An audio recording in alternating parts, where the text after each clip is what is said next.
بسم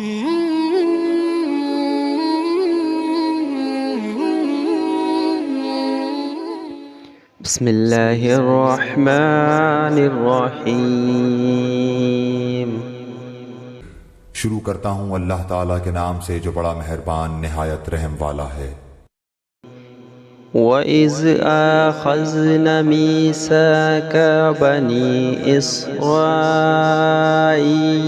لَتُعْبُدُونَ إِلَّا اللَّهَ وَبِالْوَالِدَيْنِ إِحْسَانًا وَذِي الْقُرْبَى وَالْيَتَامَى وَالْمَسَاكِينِ وَقُولُوا لِلنَّاسِ حُسْنًا وَأَقِيمُوا الصَّلَاةَ وَآتُوا الزَّكَاةَ ثُمَّ تَوَلَّيْتُمْ إِلَّا قَلِيلًا مِّنكُمْ وَأَنتُم مُّعْرِضُونَ۔ اور جب ہم نے بنی اسرائیل سے وعدہ لیا کہ تم اللہ تعالیٰ کے سوا دوسرے کی عبادت نہ کرنا اور ماں باپ کے ساتھ اچھا سلوک کرنا، اسی طرح قرابت داروں، یتیموں اور مسکینوں کے ساتھ اور لوگوں کو اچھی باتیں کہنا، نمازیں قائم رکھنا اور زکوٰۃ دیتے رہا کرنا، لیکن تھوڑے سے لوگوں کے علاوہ تم سب پھر گئے اور منہ موڑ لیا۔ وَإِذْ أَخَذْنَا مِيثَاقَكُمْ لَتَسْفِكُونَ دِمَاءَكُمْ وَلَا تُخْرِجُونَ أَنفُسَكُمْ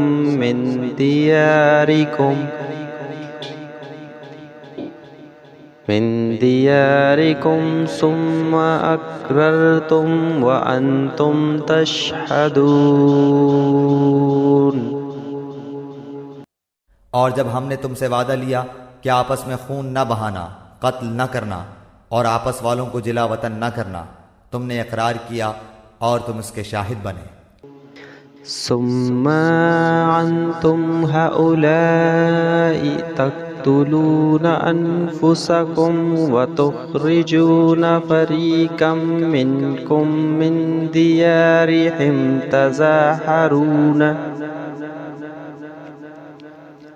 تظاهرون عليهم بالإثم والعدوان وَإِيَّاتُكُمْ أُسَارَى تُفَادُهُمْ وَهُوَ مُحَرَّمٌ عَلَيْكُمْ إِخْرَاجُهُمْ أَفَتُؤْمِنُونَ بِبَعْضِ الْكِتَابِ وَتَكْفُرُونَ بِبَعْضٍ فَمَا جَزَاءُ مَنْ يَفْعَلُ ذَلِكَ مِنْكُمْ إِلَّا خِزْيٌ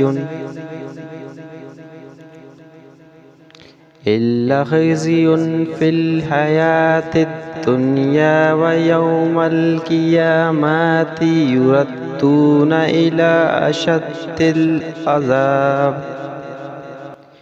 وَمَا اللَّهُ بِغَافِلٍ عَمَّا تَعْمَلُونَ۔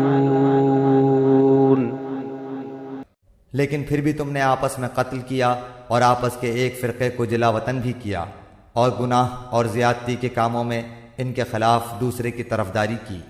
ہاں، جب وہ قیدی ہو کر تمہارے پاس آئے تو تم نے ان کے فدیے دیے، لیکن ان کا نکالنا جو تم پر حرام تھا اس کا کچھ خیال نہ کیا۔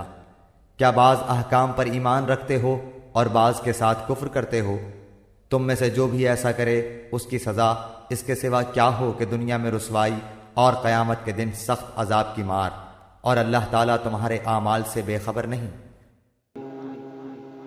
أولئك الذين اشتروا الحياة الدنيا بالآخرة فلا يخفف عنهم العذاب ولا هم ينصرون۔ یہ وہ لوگ ہیں جنہوں نے دنیا کی زندگی کو آخرت کے بدلے خرید لیا ہے، ان کے نہ تو عذاب ہلکے ہوں گے اور نہ ان کی مدد کی جائے گی۔ صدق اللہ العظیم۔